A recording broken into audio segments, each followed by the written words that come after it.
Have you ever made a decision that unintentionally hurt someone and then you made an excuse or a reason to make yourself feel better about it? Well, if you did, then today's topic is probably going to be more relatable to you because we are going to be discussing the psychology of Duryodhan, a person who knew he was doing wrong and yet he kept doing it and kept justifying it not just to others but to himself, that whatever he was doing was in fact needed. And by the end of this video, you'll realize that Duryodhan's mindset is not just ancient. It's not just something that happened 5,000 years ago. It's something that's there in all of us. It's a very human thing that Duryodhan had been feeling. Okay, so before getting into the psychology of what Duryodhan was going through, let's discuss who was he. So Duryodhan was basically eldest of the Kauravas, sons of the king Dhritarashtra, and he was also the cousins of Pandavas. And this guy Duryodhan, he's the main antagonist in the story of Mahabharata. In this whole story, we have seen that Duryodhan is a very extremely charismatic and a very intelligent man, but he's also deeply insecure. That leads him to eventually take very wrong decisions. Pandavas were living a simple life, but Duryodhan was born with all the privilege and had a kingdom that he was soon going to take over. But in spite of being born into privilege, he was always feeling threatened by Yudhishthir, who was the eldest son among the Pandavas. And now here's the twist. One might think that Duryodhan probably didn't know that he was doing wrong and he just kept going with whatever was happening around him. But the truth is, he always knew he was wrong and he always knew he was on the wrong side. In fact, in Mahabharata, he says it very openly that I know what is right, but I don't have the will to do it. And I know what is wrong, but I just don't have the power to stop it.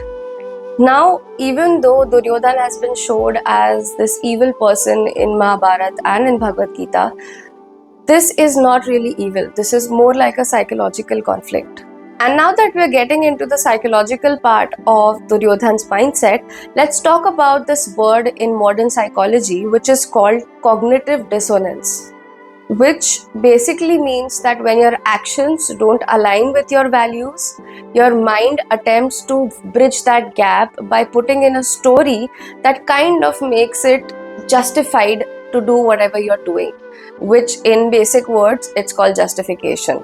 And this is where the thing that I said a few seconds ago about the fact that Duryodhan's mindset is not just ancient, it's in all of us. This is one of the ways, because all of us sometimes intentionally or even unintentionally do things and we justify it. Maybe not to the world, but simply even to ourselves, that I did this because it was needed. If that person hadn't triggered me, I wouldn't have had that angry outburst or anything. Basically, we all live on justifications from time to time. It may be for very small things that don't even matter much, but it can be even for the bigger things. For example, cheating on your partner. So many people justify it by saying that my partner wasn't paying attention to me, or that my partner wasn't fulfilling my emotional or physical needs. Hence, I had to go and cheat. Hence, I had to go and be with someone else. Now, this person, more than wanting to justify it to the partner, they're actually trying to justify it to themselves, because inherently their values say that cheating is wrong. But now that they've gone and committed this thing which is against their values, now they're trying to bridge the gap by justifying it to themselves. But anyway, coming back to Duryodhan. His mindset was that Pandavas are extremely arrogant. They have humiliated me and what they're doing is not justified, and whatever I am doing is just to balance things out, and that they don't deserve the kingdom. Now, this sounds similar to us, right? I cheated because my partner doesn't pay attention to me. I disrespected them because they never paid attention to whatever I was talking about. I lashed out at them or I manipulated them because they had it coming. So a lot of people might think that, Duryodhan being the antagonist of this entire story, how did he sleep at night? Duryodhan was able to sleep at night because of the story, which is the justification that he told himself. And that's how all of us also get sleep at night. all this was still very superficial. I think let's go deeper. What happens in our brain when we are trying to justify the wrong? So essentially, when you do something wrong, ideally you should be feeling shameful about it.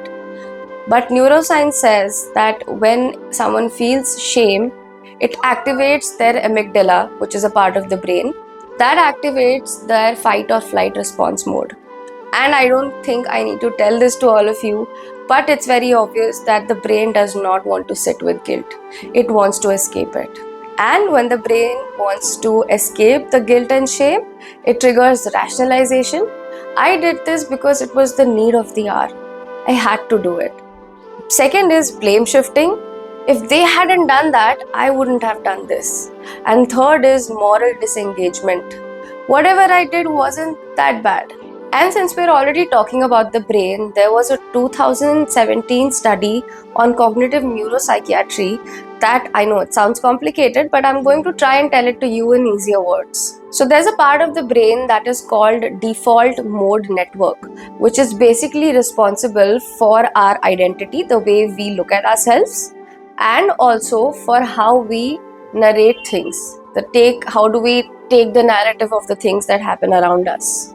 So this 2017 study actually found out that when someone repeatedly gives self-justification to themselves, it actually rewires the default mode network. So you can imagine that when someone does something and they feel guilty about it, they may justify it to themselves once or twice because of course they're going to be feeling bad about it.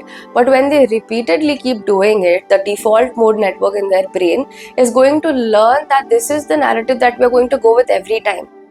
So you might think that if a person is cheating on someone, sure, they will feel bad once.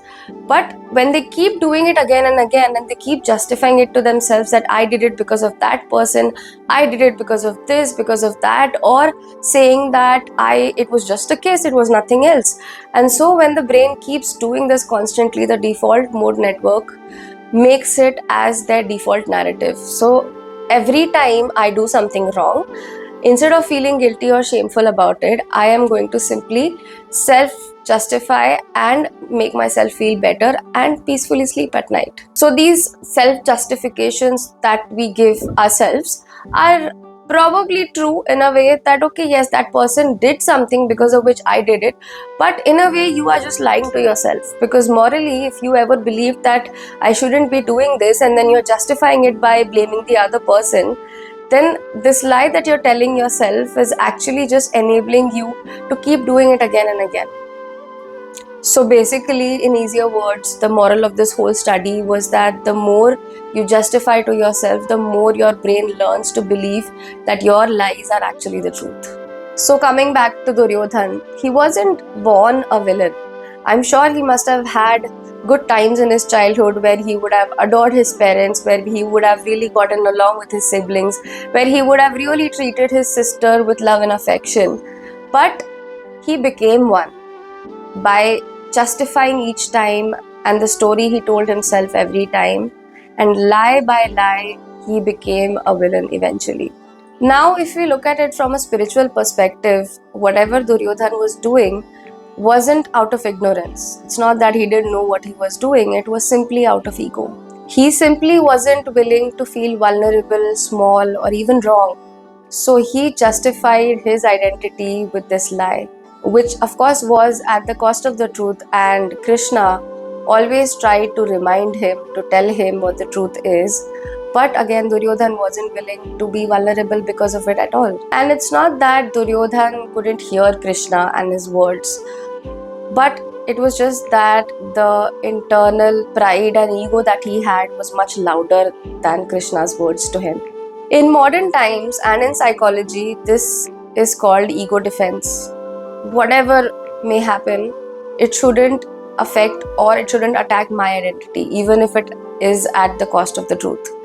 If I feel that I am this person, even if that is not the truth, I cannot let anyone else's wiser words harm that internal feeling of identity that I have about myself.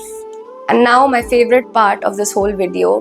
Let's bring it home. Let's look at how Duryodhan lives in all of us. When we blame others instead of owning our behavior, we justify like Duryodhan. Whenever we say, I couldn't help it, instead of choosing growth, we are collapsing like Duryodhan. When our silence supports injustice because facing the truth is uncomfortable, we comply like Duryodhan.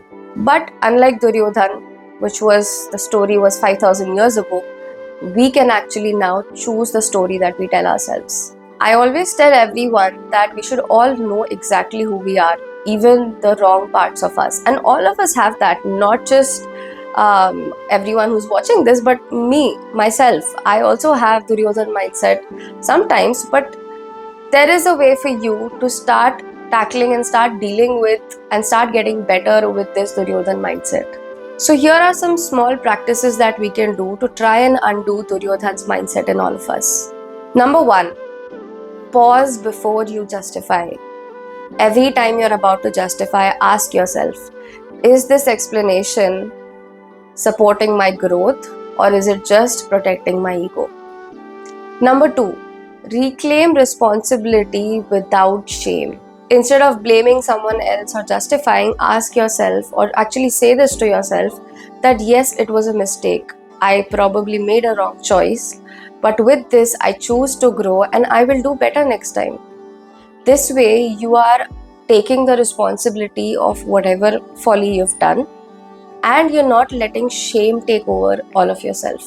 Number 3, welcome discomfort. I know the word discomfort itself feels extremely uncomfortable, and especially when we make mistakes, we try and avoid the discomfort of that responsibility at all costs. But without feeling that discomfort, you will never learn. And just like Duryodhan, every time when he felt the discomfort, he defended himself. So every time, even though we know that we are wrong, every time we try and defend ourselves. So try and follow these 3 things, and eventually you will realize that even though Duryodhan's mindset lives in all of us, in today's times, we still have a choice to decide what stories we tell ourselves. So to sum up this whole video, Duryodhan knew what was right. He just couldn't get his ego to surrender to it. So the lesson here in this video is not to judge him, but to accept and realize that whenever Duryodhan's mindset comes to our mind, we do have an option to choose otherwise.